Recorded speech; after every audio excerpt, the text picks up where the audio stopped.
નમસ્કાર વિદ્યાર્થી મિત્રો, સાદું રૂપના આ એપિસોડમાં આજે આપણે શીખવાની છે બાદબાકી. બાદબાકી એટલે કોઈ મોટી સંખ્યામાંથી નાની સંખ્યા બાદ કરવી, બરાબર. જે તફાવત વખતે પણ થોડી ઘણી શીખ્યા હતા. આશ્ચર્ય કિંમતમાં નહીં પણ સ્થાન કિંમત અને દાર્શનિક કિંમતના તફાવતમાં આપણે શીખ્યા હતા બાદબાકી, બરાબર.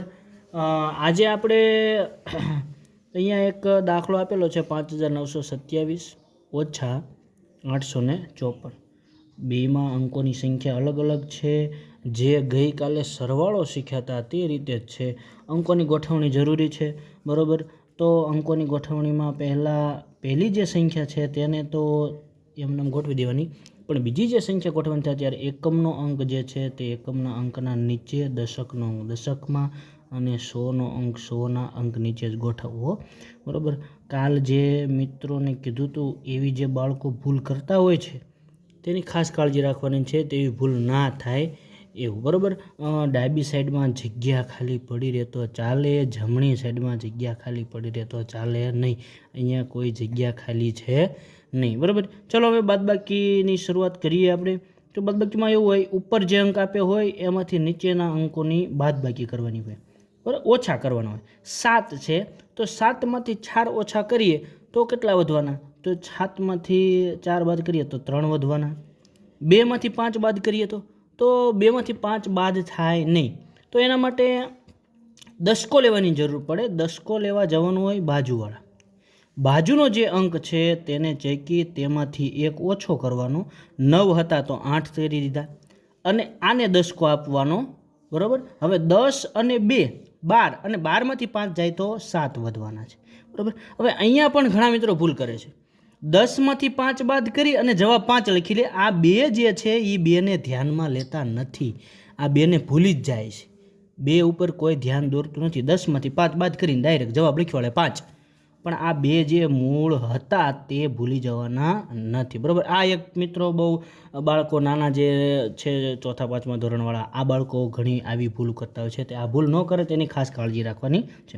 હવે 8માંથી 8 જાય તો 0 વધશે અને 5માંથી કશું જ કાઢવાનું નથી, તો 5માંથી કંઈ નહીં કાઢીએ તો 5ના 5 જવાબ બની જશે આપણો 5073, બરાબર. ચલો મિત્રો એક બીજો દાખલો છે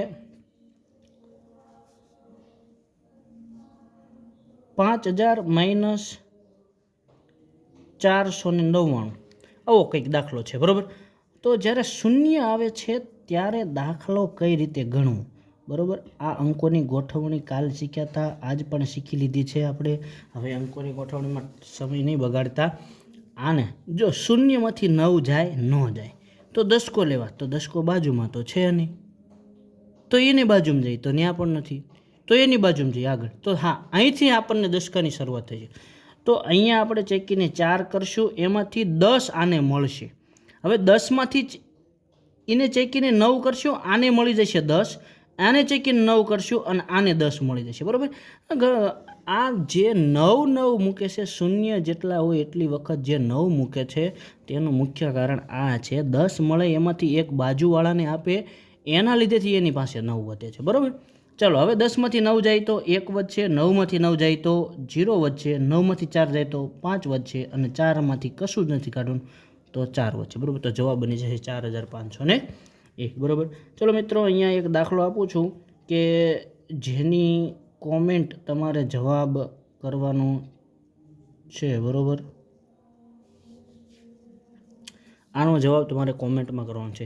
અને નવોદય શીખતા વિદ્યાર્થી મિત્રો પાસે આ વિડીયો પહોંચાડો. નવોદયમાં અભ્યાસ કરતા હોય તેવા અથવા તો નવોદયમાં જે વિદ્યાર્થીઓ આવતા વર્ષે પરીક્ષા દેવાના હોય તેના માટે જરૂરી વિડીયો છે. અને ગણિત શીખતા વિદ્યાર્થીઓ માટે પણ આ જરૂરી વિડીયો છે. અને અમારી ચેનલને સબસ્ક્રાઈબ કરો, વિડીયોને લાઇક કરો અને આગળ શેર કરો.